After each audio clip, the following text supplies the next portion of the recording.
மறுசீரமைப்பு சிறைச்சாலைகள். முன்னாள் அமைச்சர் ஜனாதிபதி வேட்பாளர் விஜயதாச ராஜபக்சவின் முஸ்லிம் தேசிய அமைப்பாளர் நிப்ரா சிராஜுதீன் நேற்று செய்தியாளர் சந்திப்பில் தெரிவித்தவை: இந்த நாட்டில் 65 லட்சத்திற்கு மேற்பட்ட வாக்குகளை பெற்று ஜனாதிபதியாகின்ற ஒரே ஒரு ஜனாதிபதி வேட்பாளர் சஜித் பிரேமதாசா என்பதை நீங்கள் மறந்து விடாதீர்கள். எனவே உங்களுடைய வாக்கு இந்த நாட்டினுடைய தலைவிதியை மாற்றுகின்ற வாக்கு.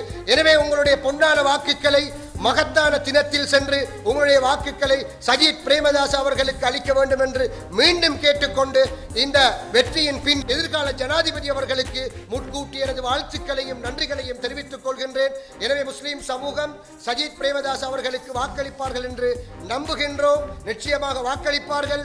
வன்னியிலே ஒரு கூட்டம் ரணில் விக்ரமசிங்க அவர்களை தூக்கி கொண்டு அலைந்து திரிகிறார்கள். அவருடைய தோல்வி உறுதி செய்யப்பட்டு விட்டது. இன்று சஜித் பிரேமதாஸ் அவருடைய வெற்றி உறுதி செய்யப்பட்டுக் கொண்டிருக்கிறது. சந்தர்ப்பத்தில் மக்கள் தோல்வி அடைகின்ற ஒரு வேட்பாளருக்கு வாக்களித்து உங்களுடைய வாக்குகளை நாசமாக்கி விடாதீர்கள். அதே போன்று எதிர்காலத்தில் பாராளுமன்றத்தில் பாரிய மாற்றத்தை கொண்டு வருவதற்கு இந்த நாட்டில் இருக்கின்ற சகல மக்களும் தன்னுடைய வாக்குபலத்தை பயன்படுத்துவார்கள். புதிய முகங்கள் பாராளுமன்றத்தில் அறிமுகப்படுத்தப்படும். அவர்களின் ஊடாக இந்த நாடு சுபிட்சமான நாடாக மாற்றப்படும்.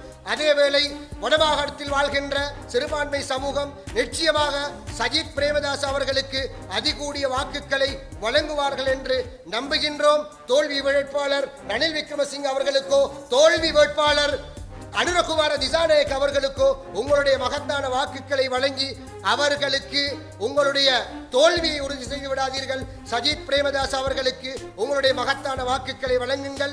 தூய்மையான தர்மத்தை பின்பற்றக்கூடியவர். தன்னுடைய தகப்பனார் இந்த நாட்டுக்கு பல்வேறு சேவைகளை செய்திருக்கிறார்கள். ஏழைகளுடைய தேவைகளை பூர்த்தி செய்யக்கூடியவர்கள். வடக்கிலும் கிழக்கிலும் மலையகத்திலும் வாழ்கின்ற சிறுபான்மை சமூகத்தினுடைய உரிமைக்காகவும் உணர்வுக்காகவும் செயற்படுவார்.